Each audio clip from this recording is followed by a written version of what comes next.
This is the Good Neighbor Podcast, the place where local businesses and neighbors come together. Here's your host, Jim Schaller. Welcome, good neighbors, to episode number 51 of the Good Neighbor Podcast, Estero. Today we have good neighbor Jason LeMay from CITE Solutions joining us. Jason, welcome. Welcome. Thank you very much. Yeah, it's a pleasure getting to know people out in the community and learn a little bit more about their businesses. So let's jump right in. And why don't we start by sharing a little bit about CITE Solutions and what you guys do over there? So we do a lot of custom audio video stuff. I do a lot of stuff in the lighting world too. I do these lighting systems where you can control everything from your phone or a keypad on the wall. You can control your lights anywhere in the world. Motorized shades, audio, video, dedicated home theaters.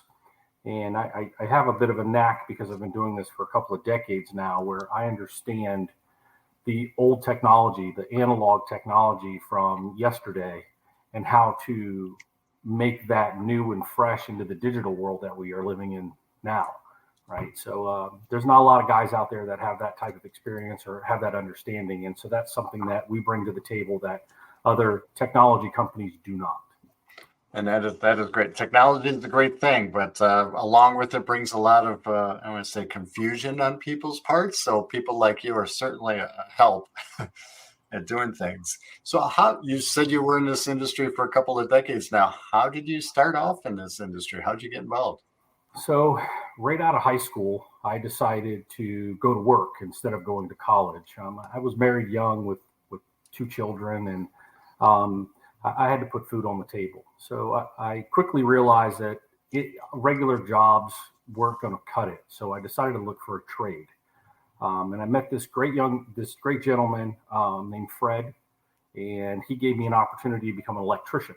And so I started as an electrician, roughing luxury custom homes here in Naples, 10,000 square foot, 15,000 square foot houses. I was running the wires, the high voltage wires inside of it. And that's where I started to learn the lighting systems. The lighting systems then grew into the automation stuff and the audio video and that type of thing. And so eventually I migrated out of being an electrician and more into the technology side of these homes, these residential homes. Interesting. That is, and how did you go about starting your own business from that? So after years and years of working for lots of other people, I'm very well rounded. I was a project manager and operations manager for one of the largest AV companies in the United States. I was in Los Angeles for 5 or 6 years doing that. And Naples happens to be my home. I was born and raised here. So when I moved back, I decided that I was going to start building to open my own company.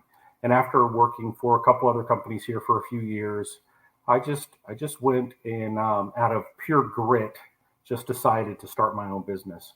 The fun story with that one is I had $5,000 in my bank account.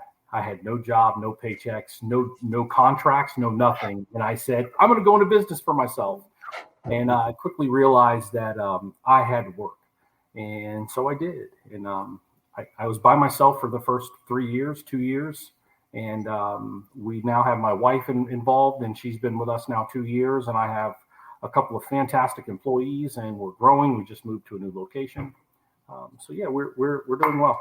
And those are some of the best stories. And literally starting from the bottom and with a vision, and making it happen yourself. And that's the best feeling as a business owner too. I love that. So speaking along those lines, we've all kind of had some challenges along our way that maybe put us in a better position today, or we're better because of it. Is there something along your journey that's maybe made you a better person today?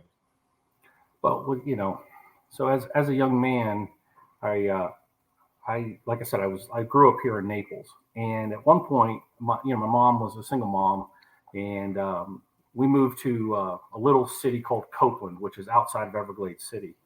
And for 4 years, I went to school in Everglades City. I went to middle school and high school. And back then, it was the Wild Wild West. I mean, I lived down there during Operation Everglades, where the DEA came in and raided, all the houses and arrested everybody on drug busts and all this stuff. So it was quite the experience. And growing up there, it really gave me grit, right? It gave me a level of earnest that you just don't get any other place than a place like Everglades City. That is great. That is great. And it's made you a great person today.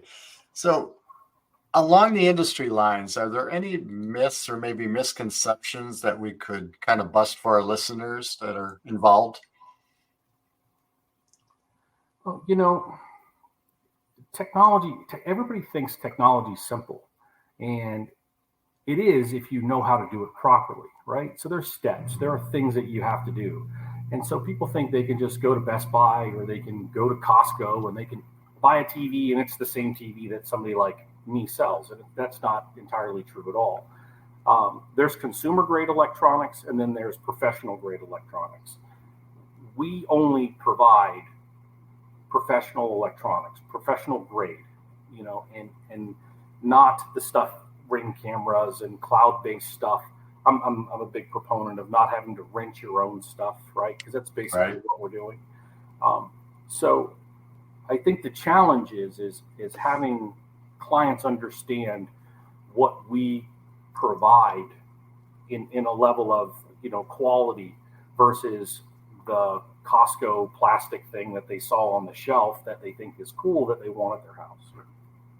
You get what you pay for at the end of the day, and then You do. that's the biggest thing. So, are you noticing any kind of trends in the industry currently? Voice is a big thing. Voice control. We're doing now some I won't say privatized, but they're kind of private ecosystem voice control systems. Siri and Google and all those other ones that are Alexa. All of those currently sell your data, right? They're mining your information. So we sell another system called Josh, and Josh doesn't do any of that mining. And it's all kind of proprietary and it's all set inside, and it's geared just towards the consumer electronics industry. And so you don't have to worry about whether or not your information's being leaked, and you're not going to get served up an ad because you were talking about something and at Home Depot, and then all of a sudden, boom, you get a Home Depot ad.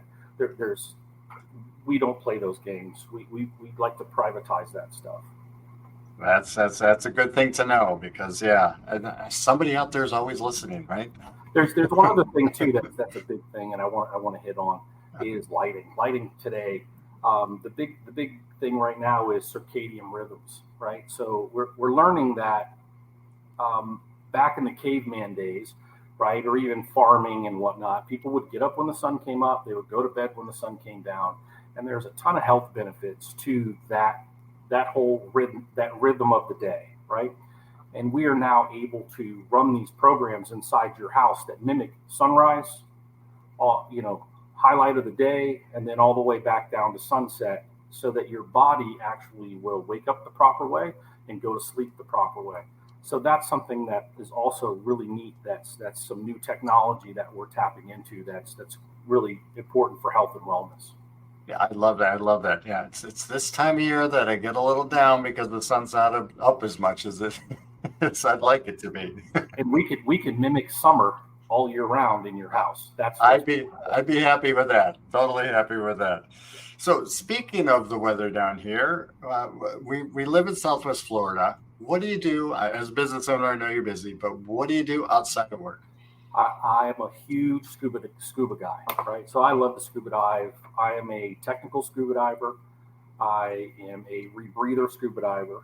I do lots of fun, crazy dives. I like to go down into the deep, dark areas of wrecks. I spend a lot of time in the Keys diving, the Spiegel Grove, the Vandenberg, and we're going into the engine rooms. We're doing all that kind of stuff, just wild stuff. I spearfish. That's something else I love to do. Also scuba diving, right? And and then I'm an avid fisherman as well. I don't get to go fishing as much as I used to, but I spend more of my time underwater these days than on top on the boat. But I love to fish, and I love to scuba dive. You know, and then, Definitely, of course, definitely a waterman, huh? yeah, and of course, hanging out with the wife and the family.